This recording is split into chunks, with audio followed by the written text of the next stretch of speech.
সুগতম একটি ইউটিউব চ্যানেলে আপনাদের সকলকে আবারও স্বাগত জানাই। আশা করি ভালো আছেন। এই ভিডিওয়ে দেখাবো কোনো ওয়েস্ট বেঙ্গল গভর্নমেন্টের পার্মানেন্ট এমপ্লয়ির লাস্ট পে সার্টিফিকেট কীভাবে জেনারেট করবেন, অর্থাৎ এলপিসি আউট কীভাবে করবেন রিলিজ আউট হওয়ার পরে।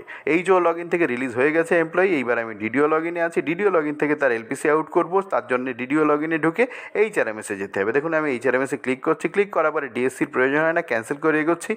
এলপিসি আউট করার জন্য ডিএসসির প্রয়োজন হয় না।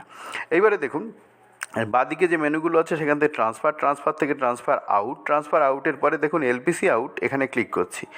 এই এলপিসি আউট করতে গিয়ে কিছু ভুলভ্রান্তিও আমরা করে ফেলি, সেটাও বলবো। যাই হোক, এখানে এমপ্লয়ির যে আইডি, সেই আইডিটা এখানে দিয়ে দিলাম, দিয়ে এখানে সার্চ করছি। সার্চ করার পরে দেখুন এমপ্লয়ির কোন হেড অফ অ্যাকাউন্টে মাইনে হয়, কবে রিলিজ আউট হয়েছে, লাস্ট ডেট অফ পে কত কী আছে সব দেখিয়ে দিচ্ছে। এখানে রিমার্কসে কিছু লিখতে চাইলে লিখবেন, লিখে এটাকে সেভ করতে হবে, ঠিক আছে?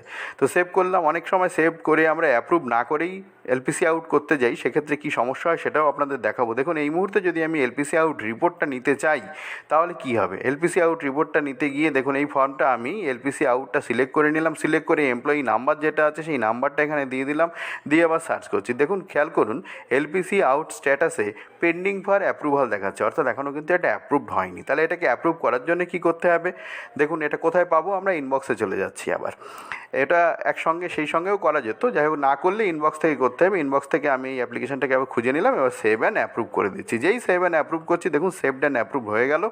হওয়ার পরে এইবারে এলপিসি আউট রিপোর্টটা বের করবো। সেখানেও আমাদের কিছু ভুলভ্রান্তি হয়, সেটাও আমি বলে দিচ্ছি। দেখুন এখানে এমপ্লয়ি নাম্বারটা আবার দিয়ে দিচ্ছি, এমপ্লয়ি নাম্বার দিয়ে আবার সার্চ করছি। সার্চ করলে দেখুন বলছে এই ফর্মটা সিলেক্ট করতে হবে, ঠিক আছে? আগের বার করেছিলাম, এবার প্রথমে করা হয়নি। তো এলপিসি আউট করে এবারে সার্চ করছি। যখনই আমরা সার্চ করছি দেখুন এলপিসি স্ট্যাটাস যেটা সেটা এবার অ্যাপ্রুভ দেখাচ্ছে। এইবারে এলপিসি আউট রিপোর্টে ক্লিক করলাম। রিপোর্টে যখন আমরা ক্লিক করব তখন দেখবেন পুরো এলপিসিটা এখানে বেরিয়ে আসছে। এখানে ডিডিও সই করে এটা ইনকামমেন্টের হাতে দিতে হবে। যদি কোনো ছুটি ছাটার ব্যাপার থাকে সিএল এখানে লিখে দেওয়া যেতে পারে। এবার এটাকে প্রিন্টে যার যেখানে কম্পিউটারে যে সেট আপ আছে সেই সেট আপ অনুযায়ী আপনারা এটার প্রিন্ট আউট নিয়ে নেবেন, ঠিক আছে? তো এইরকমভাবে আপনারা কিন্তু এলপিসি আউট বা লাস্ট পে সার্টিফিকেট কোনো একটা এমপ্লয়ি করে দিতে পারেন। রিলিজ আউটটা আগে করে নিতে হবে। রিলিজ আউট কিন্তু এইচও লগ ইন থেকে হয়। রিলিজ আউটের ভিডিও যদি কারোর প্রয়োজন হয় এই ভিডিওর নিচে ডেসক্রিপশন বক্সটা দেখুন, সেখানে কিন্তু আমি সেই ভিডিওটা দিয়ে দিয়েছি।